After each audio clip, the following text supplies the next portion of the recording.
Good morning. I'm SunAh, and you're listening to Let's Grab Coffee on WYXR 91.7 FM. Every Monday morning, I'm joined by experts from across the country who are investigating our most pressing social issues and common curiosities.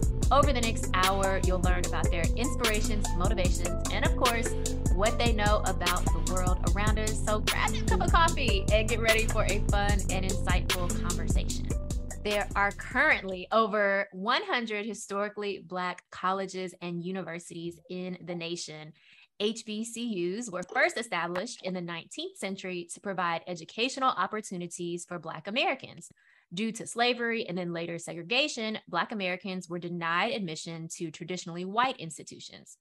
Currently, HBCUs outperform non-HBCU institutions in retaining and graduating first-generation low-income African-American students. HBCUs represent only 3% of all four-year nonprofit colleges and universities, yet they enroll 10% of all African-American students nationwide. Now, for men who graduate from Morehouse College, the nation's oldest historically Black college for men, they not only attain college degrees, but they also become Morehouse Men. But what happens when manhood is constructed against an unattainable and very narrow ideal?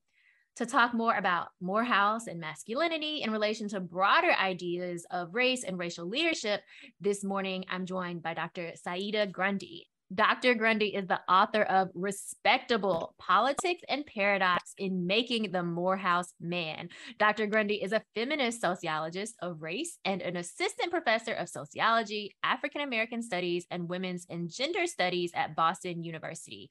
A proud graduate of Spelman College and former Miss Morehouse, she received her PhD in sociology and women's studies from the University of Michigan and often contributes to The Atlantic. Good morning, Saida. Thank you so much for joining us. Good morning, SunAh. Thank you for that wonderful introduction. That was, I can just tell you really do grasp the topic so well. So thank you for that. I am so excited about this book. I got to read it. So I'm super, super excited about talking with you about the book. There's so much in it. So listeners, we're not going to get to everything. You got to get the book. But first, I just have to say, I always read the acknowledgments first in any book. Well, look at you. Yes. This is like a good habit of yours. Yes. That's a practice because, I want to know where the author lands kind of in their intellectual community. Also, sometimes, this is where you get some good academic tea. You do. You do. You definitely find out who's married to each other. Okay. Well, I did not know they were married. Exactly. You're like, what? So I started with the acknowledgments. And first off, I already knew that you are a very gifted writer. But for folks who may not be familiar with your work, I think the acknowledgments really set the tone for who you are as a writer. Mm-hmm. Not just kind of your own voice, but also the community, the intellectual community, your family community, like all of that. And I'm not ashamed to say, I cried when I read your acknowledgement. And I don't know if it's because I'm finishing, my own labor of love, a book that's also intimately tied to my life and to people who I care about. But just the way you really talked about important people in your life and the purpose, I feel like, behind the book or the really thoughtfulness and care you put into this book, it just really moved me. And I think it's relevant because, like I said in your intro, you are a graduate of Spelman, so kind of like the sister school to Morehouse, and you are a former Miss Maroon and White. Yes, which is a Miss Morehouse College, which and folks can make sense of that in the book if they like. So, there's a lot of, it's personal, right? The book is personal for a lot of different reasons. Yes. And I think that is important to bring into the conversation before we get into the meat of the book. Yes. No, it absolutely is personal. So it's intellectually, I think that anytime I am writing, it is a personhood, because I really came from not only a community of thinking people, but I came from a community of people, which most people don't know this, but Central Kentucky actually has basically an outsized representation of Black writers. So Bell Hooks, of course, who's a famous Kentuckian, she's not from Central Kentucky, but we have this whole tradition of basically Black people who not only found their voice, but found their purpose, they made sense of their Kentuckiness, they made sense of themselves, their ancestry, through the writing, right? And so I was really inundated with people who groomed that in me. My parents certainly, helped me find my voice by, my father in particular. I live by the principle you can only write as well as you read. And my father is a voracious reader.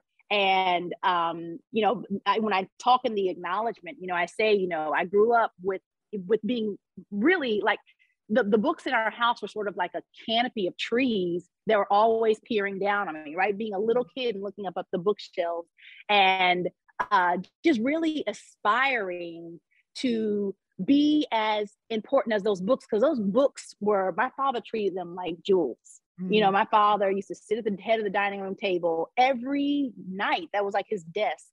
And he would be so careful with the books. He would have this little ruler. He would highlight his passages. He's a Virgo, you can't tell. And I would be, on the living room floor with my sister, and he would say, "Saida, come here." I'd be like 4 years old. He'd say, "Come here." And he said, "I want you to read this." And he'd point out a little passage from, Vincent Harding or from, a Janetta Cole. He would point out this little passage. He said, "I want you to read this." And then he would say, "Tell me what you think." And that communicated to me that love is someone wanting to know what you think. So that's really what I got from that. So that's what you see coming through in the acknowledgments. And then, when I got to Spelman, it was not only an echo of that upbringing I had, but it was intellectually like an explosion for me. So one of the reasons that I wrote this book and why I focus on Black masculinity is because my intellectual journey at Spelman, when I was becoming a feminist in that freshman year and being exposed to all these texts, I was running home and calling my father and telling him about what I was learning. And he really got entrenched in feminism. So this is for my father, this is for my uncles in terms of my, those surrogate uncles, my father's best friends. These are Black men who never stopped growing. These are Black men whose ideas about gender never stop progressing. And I have seen the capability of Black men who have become feminists in their lives, who, their ideas about women weren't just, the women they sort of owned. It wasn't about a daughter. It wasn't about a wife. It was about Black women working on them and then working on themselves in turn. And, my father is, I think, a prime example of the capacity for Black men to be truly feministly progressive and anti-homophobic and anti-patriarchal, which my father is all of those things. Without, even waving it as a flag, he is all of those things genuinely because he understood sort of intellectually, what that meant for Black people, that he did not see Black people as half the race. Yeah. There's so much there. And that is really kind of like a teaser for the book too, for all the concepts that this book really is grappling with. Because, and I think that's important. And I'm so glad you shared that, because this book is not bashing Morehouse or bashing Morehouse men, but it really is a book of hope and love and generosity. Yeah. I've said this before. It's like, my relationship to Morehouse is what, Audre Lorde would call the sister outsider, right? And, my understanding of Black feminism comes from that long line of Black women who could not divorce themselves from their racial struggles with Black men, right? So the idea of Black feminism is very centrally vested in the idea that there is no gender separatism possible for Black feminism, that Black feminism is entrenched with Black men. So even as Black men can be patriarchal, we do not have the liberty of basically abandoning working on them. So, when we look at Du Bois, when we look at Frederick Douglass was like really, he was a proto-feminist. Frederick Douglass was like on it. When we look at all of these men, understanding them in the context of the Black feminist contemporaries who worked on them, right? Du Bois is worked on by Anna Julia Cooper. He's worked on by Ida B. Wells, who Ida B. Wells, funny enough, sort of sunned him. She considered him like a little brother. I didn't know that until recently. She was like, "You'll be on my level one day." Oh, You know, Anna Julia Cooper, who is really pushing him to understand Black women as intellectuals. So politically, he's very much progressive in his gender ideals. He thinks that, you know, Black women are, the woman's vote is vital to Negro progress, as he calls it. But he does not really see Black women as intellectuals until Anna Julia Cooper sort of kicks down the door in his mind. So, you know, with my sort of entree into this comes from that tradition in terms of, it has never been an idea of my type of feminism is about sort of abandoning Black men, or it certainly isn't about repeating narratives, white supremacist narratives about Black men, right? It certainly is a way of, I, you know, see myself as interrupting that. And with that, talking about intra-racial gender politics, meaning gender politics within the race, you have to work on Black men in terms of them getting to see themselves in terms of having patriarchal gender privilege. I think so many times Black men see racial subjectivity as trumping everything, and they don't see how within the race there are hierarchies based on gender and class and sexuality. Yes. And those are some of the themes that really come through in this book, in taking Morehouse as this particular case of creating a certain type of Black masculinity. And so let's just start here. You know, what does it mean to be a Morehouse man in the eyes of Morehouse College, in the eyes of the men that you spoke to? Let's just kind of start there, and then we'll talk more about what you found through the course of your interviews and analysis.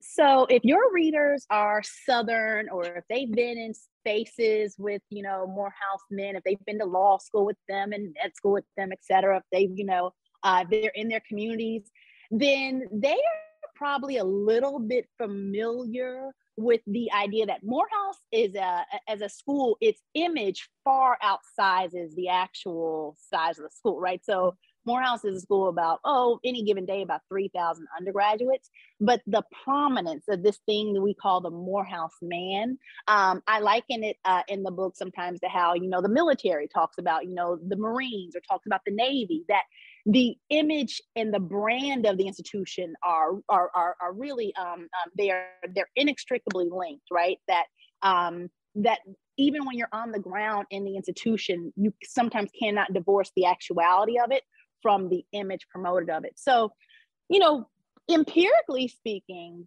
you know, when I interviewed these 32 men, and at this point they were all graduates of Morehouse. So these were all men in their early 30s, which was important for me because I wanted to make sure that I had men who were adult men so that they could have some actual reflexivity, some sort of, they could talk about their life histories in terms of what this Morehouse manhood thing meant for them. Asking a 22-year-old, they might have some merits, but they just haven't, there's no skin in the game yet. They haven't sort of been tested out in the world about what that manhood means. So I would say that every single one of the men I spoke to had a concept of what the Morehouse man was. Common words they used to describe it was, one, they would say, it's a brand. That's the phrase they kept saying, it's a brand, it's a brand. You know, that, you know, he's well-spoken, he's, you know, dignified, he's a race man, and a race man meaning concept of his attributes, his success speaks well for the race. He's a credit to his race, right? Then there were things that they didn't have to say, but that were very implied. He's heterosexual, right? He's married to a Black woman who typically is also a certain type of feminine conformity, right? Certain type of respectability. There's a certain type of woman the Morehouse man does not marry, right? He's financially, you know, that was always, in fact, many of them did say that outright, that the school put a large emphasis on success as wealth. That their ideas of success, I mean, this is part of what you're getting to in terms of the constraints of masculinity. The idea of what was success was very narrowly defined, that you had to be both a credit to your race, but being a credit to your race meant that you were wealthy, right? That they had a harder time grasping being a credit to the race if you weren't well off particularly in fields like business and politics and law and medicine, right? And there's a certain type of conservatism also to the Morehouse man. So one of the things that I didn't know I was going to find out is how politically conservative these men understood not only the college to be, but how the college really, really mutes and really weeds out types of Black politics that don't fit their sort of conservative agenda. And we're not talking necessarily conservative in the way that some readers might say, oh, you mean Republicans? There's a way of doing Black conservatism culturally and politically that's not necessarily aligned with the Republican Party. I mean, you can be very democratic and conservative. I mean, Obama is a conservative in many ways culturally, right? Mm-hmm. And so there's certainly that. So, you know, when I was really, you know, getting to the gist of it, what was fascinating for me was that without this ever having to be necessarily written down, it's no, you know, monument that says what a Morehouse man is, they all got the message and they all knew if they sort of were one or not. It's like, you know, they all knew who was and who was not a Morehouse man. And they're also very particular about the Morehouse man representing someone who graduated from Morehouse. That, you know, this is something that's very different from the way that other colleges, particularly historically predominantly white colleges, sort of do their enrollment, which is, for most of them, their thing is, if we admitted you, then we graduate you because it's bad for our numbers to not graduate you, right? Like our ranking means that we graduate our students.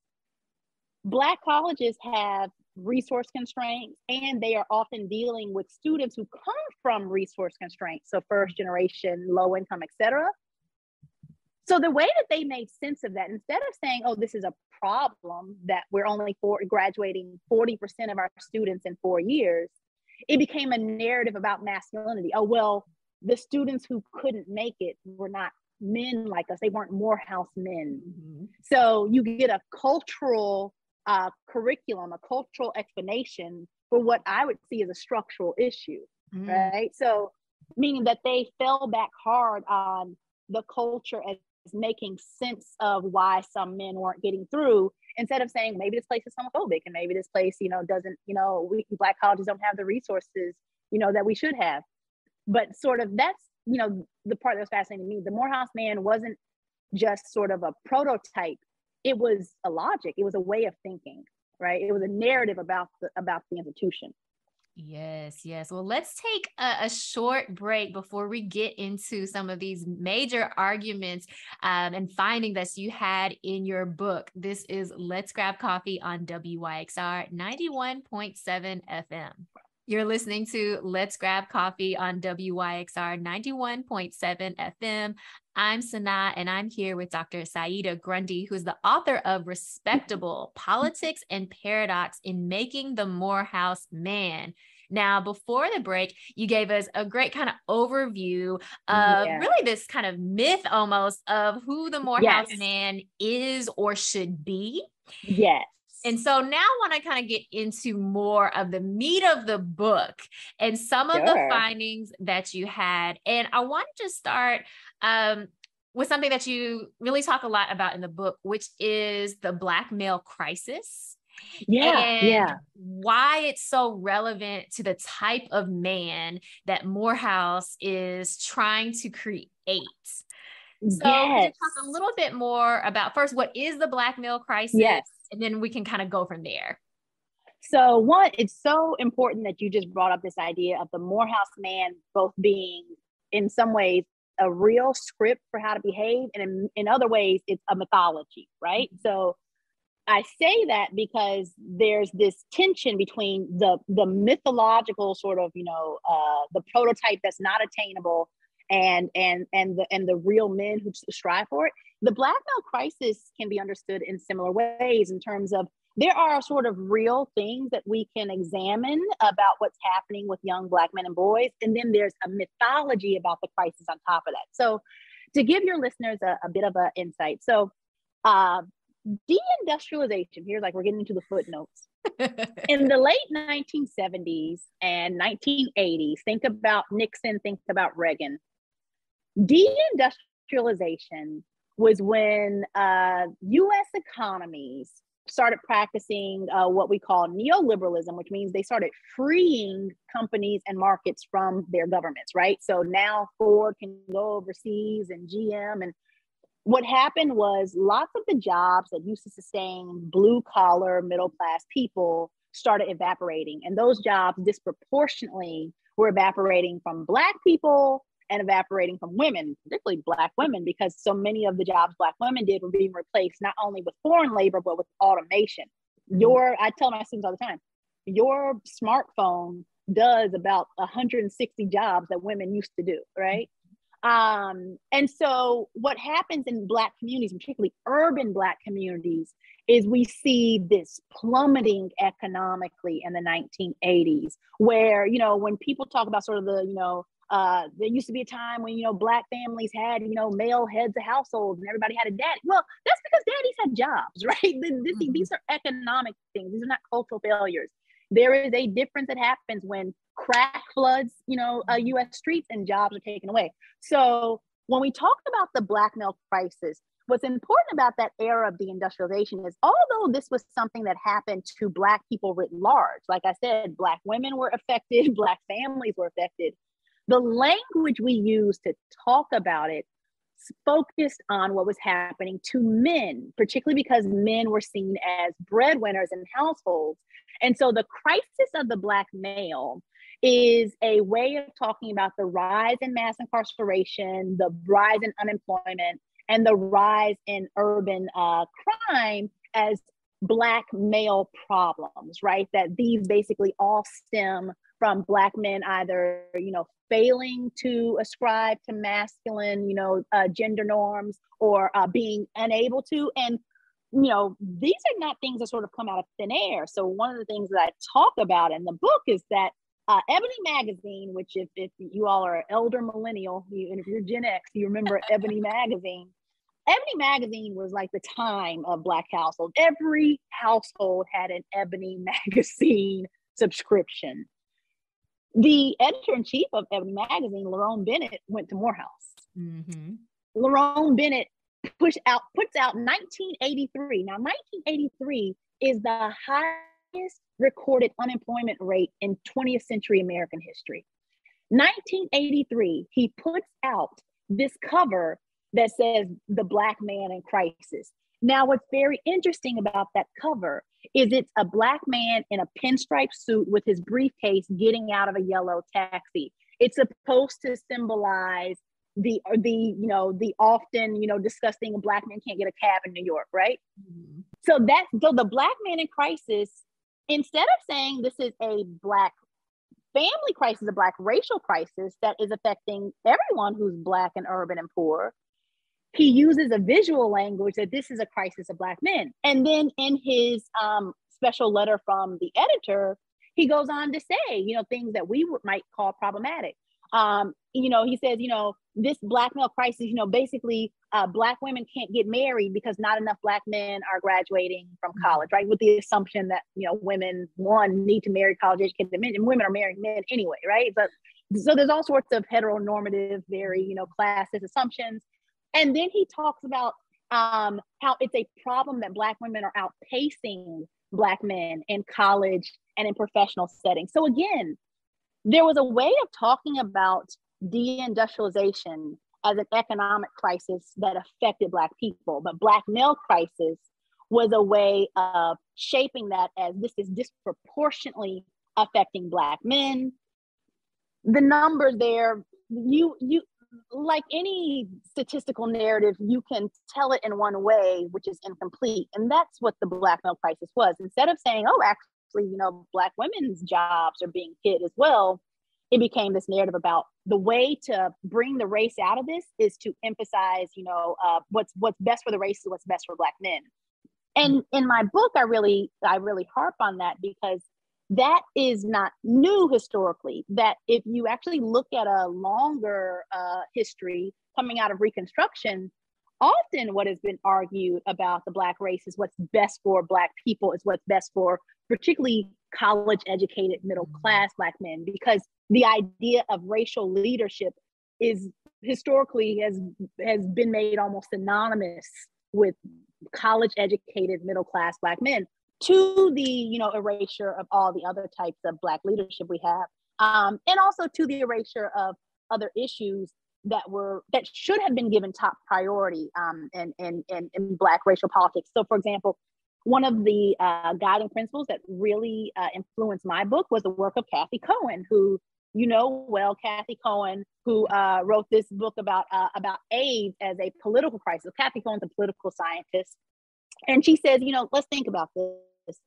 If we were to talk about what should have been top priority in terms of Black politics, the AIDS crisis should have been top priority because it was disproportionately killing Black people. That should have been the Black Lives Matter of the day, right? Mm-hmm. But because it was affecting hyper marginalized Black people, queer Black people, poor Black people, Black women, right? It got pushed to the margins. My book is basically a bookend of that, which says, well, if we can talk about how politics are made invisible by because they focus on marginalized people or affect marginalized people, then let's tell the story of how Black male elites also sort of make their politics bigger, right? They sort of take up all the air in this idea that what affects them is what affects the race. Yes. So you have this constructed Black male crisis that's really centering on Black men, Black middle class, Black upper class men. And so then we have this institution of higher learning, Morehouse. Now tell me how Morehouse uses this idea of a Black male crisis in regards to making Morehouse Men and making its institutional reputation.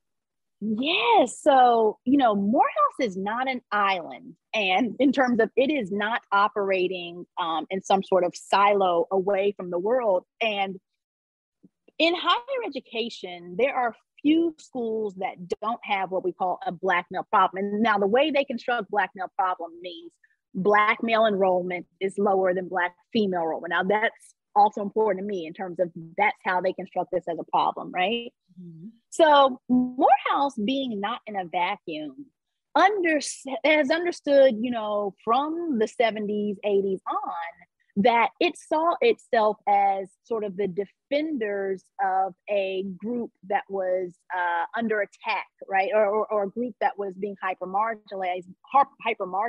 But to be clear, Morehouse sees itself as making elites of what it also sees as America's most downtrodden group. And that's why I talk about the book as paradoxical, right? That they see themselves as making the best of from what they also see as America's most victimized group. Now, feminists have takes on both of these, which is how I entered this. So Black male crisis for Morehouse is front and center in the narrative about themselves, because they see themselves as doing something that is very important for the race, which is taking these men who were otherwise marginalized and would otherwise, you know, be in prison. Not true. You know, even my respondents said things like, you know, there's more Black men in prison than there are in college. That is not true. That is just statistically and factually untrue. But the fact that they believe that tells us something about, there's a legal scholar I love called Paul Butler, and he made this term Black male exceptionalism. Black male exceptionalism, like we just talked about, is a way of discussing social issues, social problems as disproportionately affecting Black men, even when that's not true, or sort of, you know, or they are sort of disproportionately about Black men, right? So, you know, you can take, you know, any number of issues and filter it through Black male exceptionalism, and then you come out with basically Morehouse's narrative about itself, which is somehow what they're doing, this sort of, you know, this cultural rhetoric they have, the rules, the stipulations. Morehouse is it doesn't really feel like a college in the way that we might think about most, you know, colleges being relaxed and like, you know, our students probably come to class in pajamas, you know, It's not like that at all. The idea that these Black men need this conformity, they need this rigidity, they need these rules because otherwise, you know, they will be lost to the streets. Again, not true. These are, you know, these kids are coming from pretty much stable backgrounds. They're not in line to go to prison, but this becomes the rhetoric, right? That Black male crisis becomes the moral justification for everything that they do. And it also becomes a moral justification for not looking at the offsets, the outcomes of what they do. So when I come in and I'm talking about, the way you construct manhood has an effect on how homophobia and sexual assault are done here. Mm-hmm. The idea that no, but what's important is that without this, these boys will be they'll be wayward, they'll be lost to whatever. It becomes a moral politics, a moral weapon really against criticism of that process. When you can say, but this process, is for the good of the race and for the good of young Black men. And where else would you have all these Black men, being so upright and suited and booted, et cetera? That became, a big part of what I was basically grappling with in the book. Mm-hmm. Yes. I mean, again, so many paradoxes, right, throughout the book, throughout the process of making these Morehouse men. And you just spend, a good bit of attention around, as you just mentioned, what happens when you're constructing this very narrow type of masculinity. How does that then impact approaches or perspectives around LGBTQ issues, around campus sexual assault?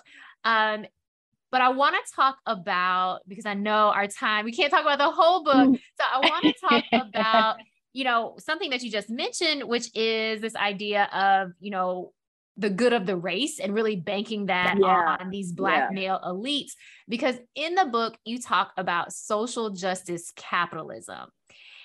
And, this was a concept, it's new to me. I mean, I heard it from you when we were in, because we're part of a writing group, but I'd love for you to talk a little bit more about what social justice capitalism is, and then how we see this in the process of making Morehouse Men. Yes. Okay. So this is something that your readers probably have witnessed and observed, and they just didn't know it had a name. So take Jay-Z, right?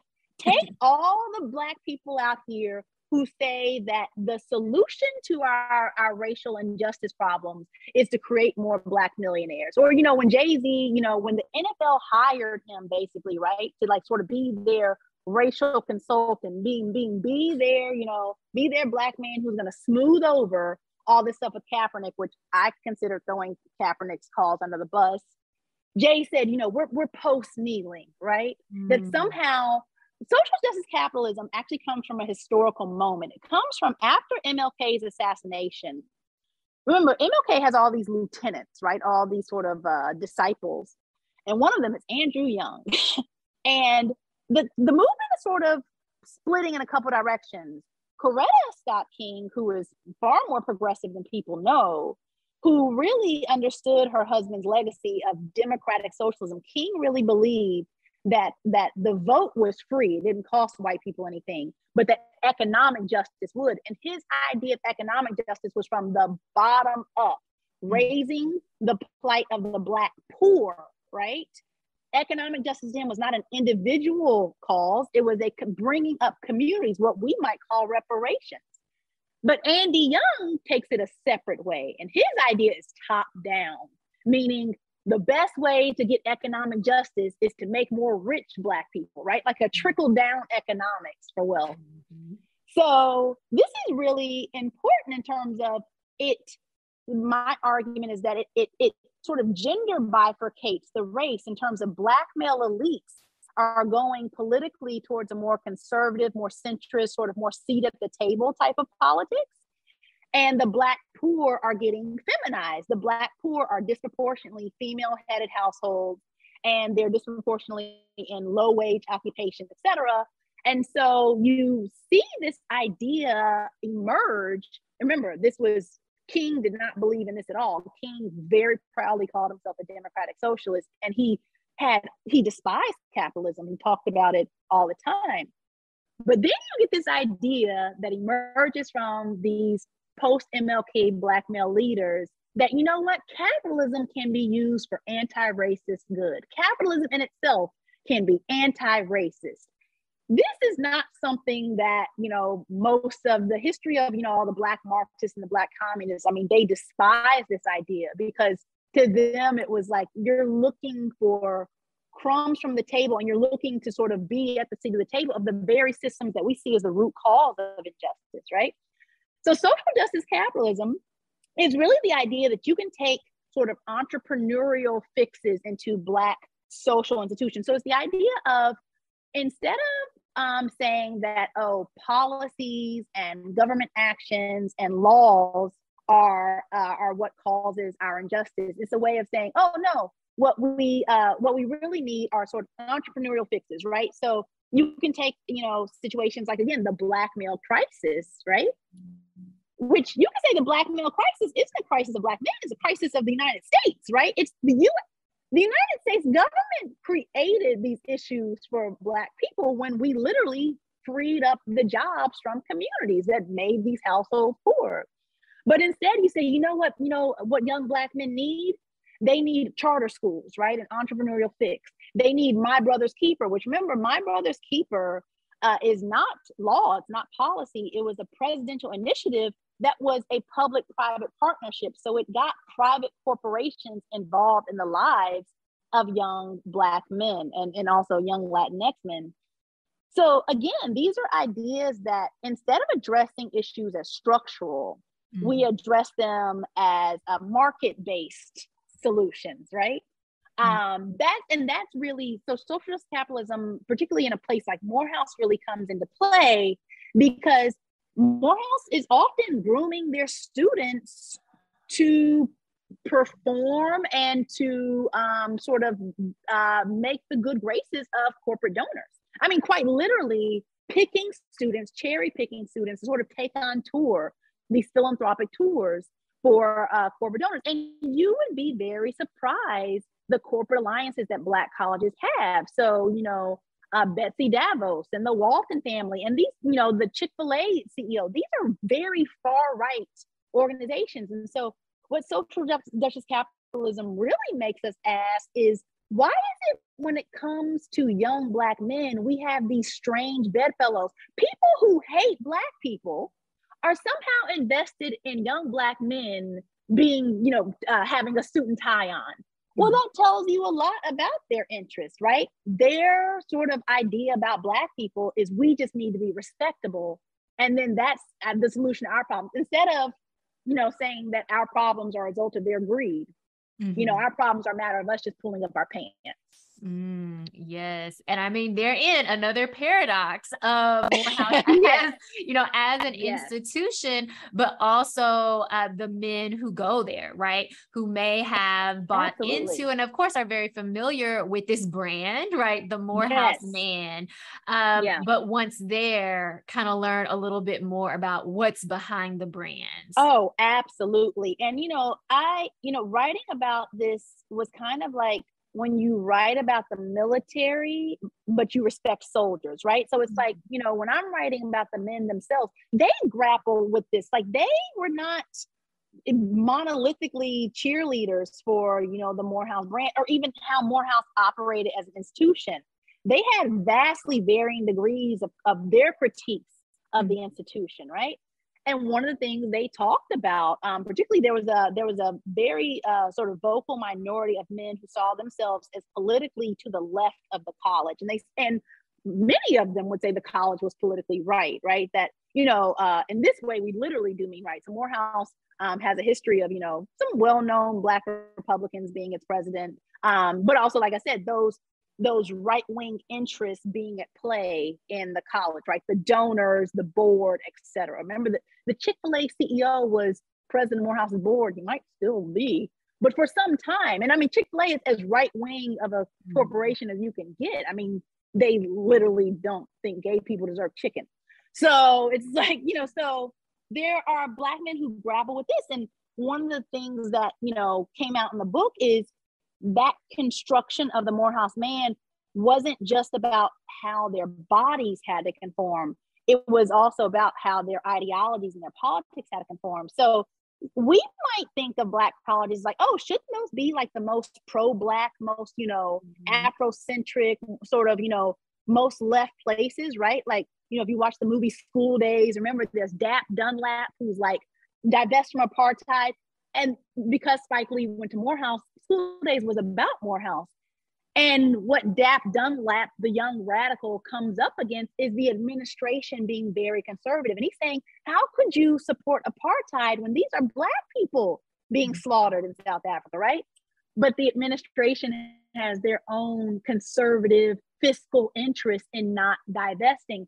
And so that's really, the story. Spike also, when he made that film as a young film student, Morehouse would not let him shoot on campus. He had to shoot that whole movie next door at Clark Atlanta because Morehouse wouldn't let him shoot on their own campus. And now they love him as an alum because he's wealthy. They did not love Spike when he was a young creative. So so that becomes, politically sort of the larger story for me is Black colleges actually do have their own sort of schizophrenia politically, in terms of, you can look at, schools like Howard in the 80s famously, had radical contingencies, right? Howard was kicking apartheid behind, right? The students were far to the left. But then you get this tension of like holding up sort of old guard Black bourgeoisie politics. So, Morehouse is tied to Atlanta's Black political power structure. And that Black political power structure has very much been about a centrist idea of just getting a seat at the table. Mm-hmm. So that's part of the story, is that men were not only sort of grappling with where they fit in terms of that Morehouse manhood, sometimes it was suppressing parts of them, or they had to make parts themselves outside of the image, Mm-hmm. Absolutely. You talk a little bit at the ends of the book about unlearning the Morehouse brand. Yeah. Could you tell us, for our listeners, a little bit more about how some of the men that you spoke to were thinking through their time at Morehouse now, as, like you said, adults who primarily married in their careers, with kids. How are they thinking about that branding? So, in that conclusion, the reason I started thinking about the unlearning of Morehouse is because I went back. I was invited back to guest lecture in a classroom, and it's like all these freshmen, right? And I just had this realization that Morehouse was not static, right? That they were actually far more progressive. They weren't perfect, but they were more progressive than the men I was in school with, in the early aughts, right? Mm-hmm. And so part of it is understanding that, as we said, Morehouse is not a vacuum. And so when men emerge from this place that has pumped them up with the ideas of, what a Black man is and isn't, that has pumped them up with the idea that, no one's more successful than a Morehouse man, and a Morehouse man somehow, has a stronger handshake than everyone else. And they have to confront a world and actually reckon with, like, what have I been sold basically about what success is? What have I been sold about what professionalism is? So some of these things are quite literally, they were changing because economies and professional changing. So for example, when I was coming out of school in the 2000s, this is when like Silicon Valley was like popping up. Mm-hmm. And it was just fascinating to see Morehouse students still be like drilled. I'm talking about like military style drilled in like how to wear a suit. And, there are classes that are, Morehouse has a really, really large corporate business influence. Like the culture of it is very businessy. So about a third of the students are business majors. And if you're a business major, there's a mandatory class called Leadership and Professional Development. That's just an etiquette class, teaching you how to use a shrimp fork, teaching you how to make small talk about Beethoven. If this sounds ridiculous and cartoonish to you, it's because you probably interviewed for a job in which you're like, no one's going to ever ask you about Beethoven. Or like the idea of being drilled on how to wear a suit. If you show up to Silicon Valley in a suit, they will laugh at you. You will look like a Martian to them. The lawyers show up in biker shorts. No one wears a suit in these 21st century professions. And then to that, most of us are working from home. So it's like everything that they were sort of drilled in and had to sort of study as their cultural curriculum is ironically outmoded.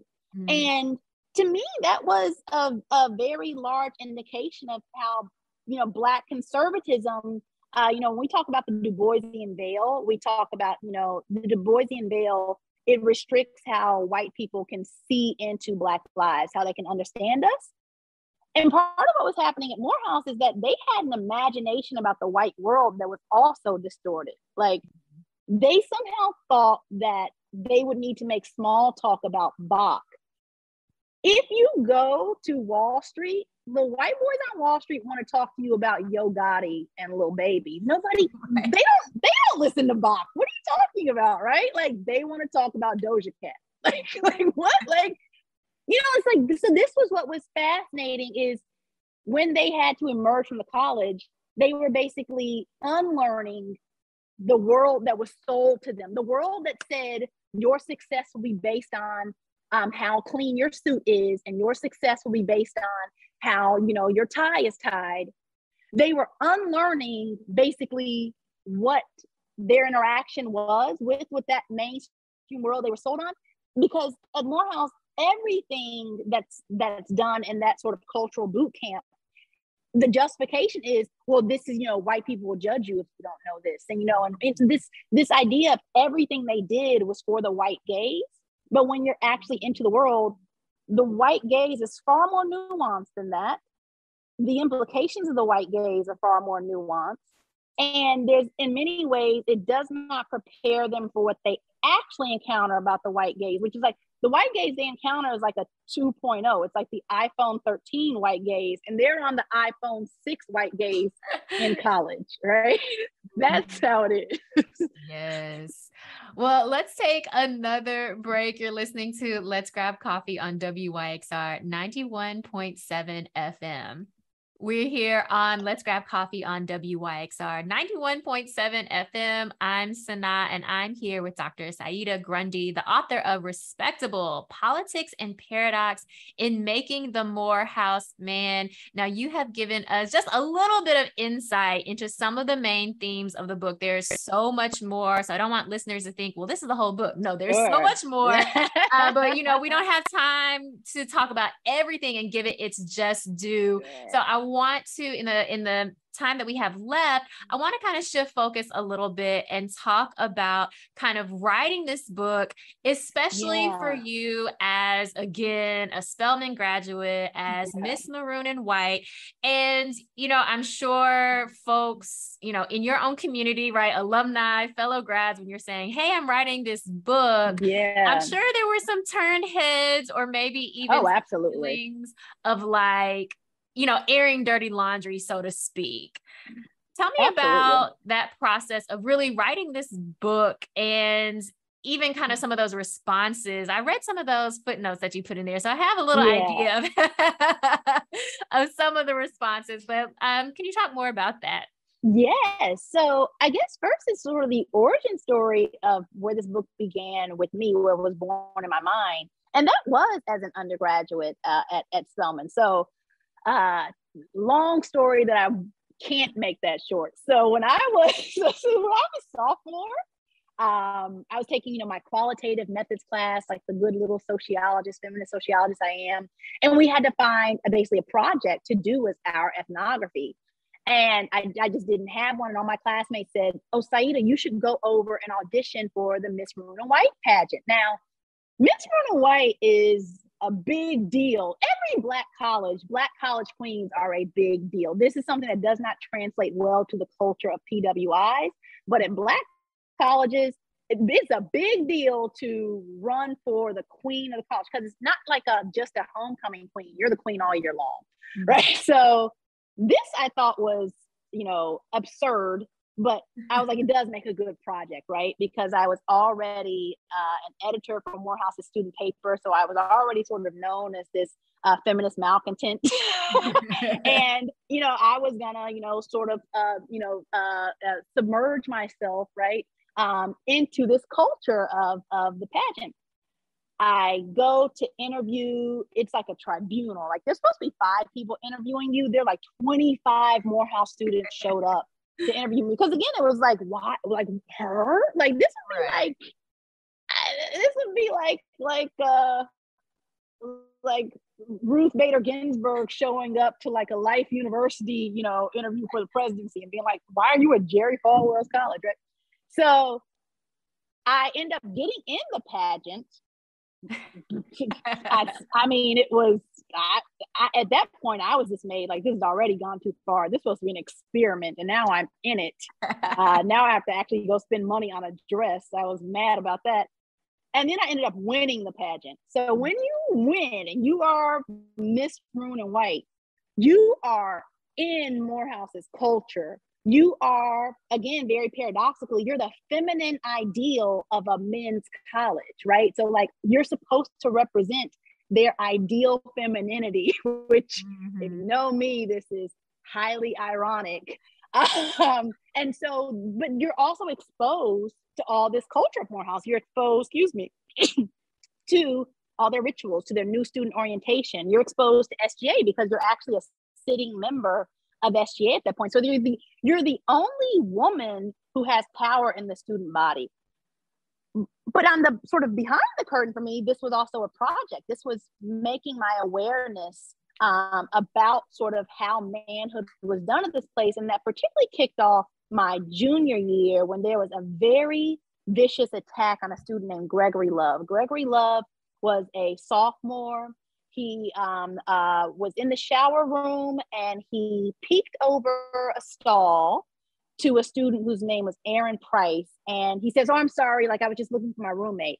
Aaron Price did not take that as an explanation. And Aaron Price went back to his room, grabbed a baseball bat, and came back and beat Greg Love. I mean, he almost killed him. He very nearly killed him. This became the first time that the state of Georgia was going to try a hate crime statute. Wow. This was the first time, but because Greg Love would not admit or would not discuss his sexuality, they couldn't try it, which is also like, I have a whole thing about hate crimes and how progressives need to get off hate crimes. They're kind of useless. But this for me was, I mean, it just hit very home because the college's response to this wasn't, "Oh, what a tragedy. How could violence happen at a place that tries so hard to dismantle the idea of Black men being violent?" Their response to it was, "Well, what steps should we take to remove gay students from the rest of the student population? Should we accept gay students here?" That was their response. And so this became my my foray into what we call in the field hegemonic masculinity, the study of masculinity as not just a relationship between men and women, but a study of masculinity between men and other men. So that really became my foray into this. And my writing process, as you well know, I believe that writing is social, and I believe that you can only write as well as you read. And now I believe you can only write as well as the people around you. Yeah. And so my writing process in this, I think it's important for readers to understand academic books are so different from trade books. The whole process is so different. A trade book, you might pitch them an idea and then you sort of usually pretty quickly turn around a project, right? Within 12 months, within 18 months, etc. Academic books, particularly your first book, which for many of us is based on our dissertations, you can be sitting with this stuff for like 10 years. So it's a very fine aged wine, or I'm a Kentuckian, so it's a fine aged bourbon. And you really have time to sort of prune your intellectual take on these things. And also, as you are writing this, things are happening. So, in the time I was in grad school, my brother's keeper was introduced, which kicked up this idea of Black male respectability to the White House level, right? Now we have a presidential level of thinking that, you know, Black boys need to get it together on a cultural aspect, which, fun fact, many people think of My Brother's Keeper as an initiative that came out of the Department of Education. It didn't. It came out of the Department of Justice. And it was a response to the problem of Black male incarceration. So the idea that literally, let's keep Black men out of prison by, you know, making sure they're suited and booted. Mm-hmm. So all that to say, you know, in my writing, it's a long arc, right? So there was like sort of a decade behind this, but I also was just so influenced by what other fields, other scholars are saying in Black studies, right? So it's like, I originally started this project as a discussion about the Black middle class and how gender was a vehicle, a cultural vehicle of mobility for the Black middle class. And that's a very sociologically based, very sound argument.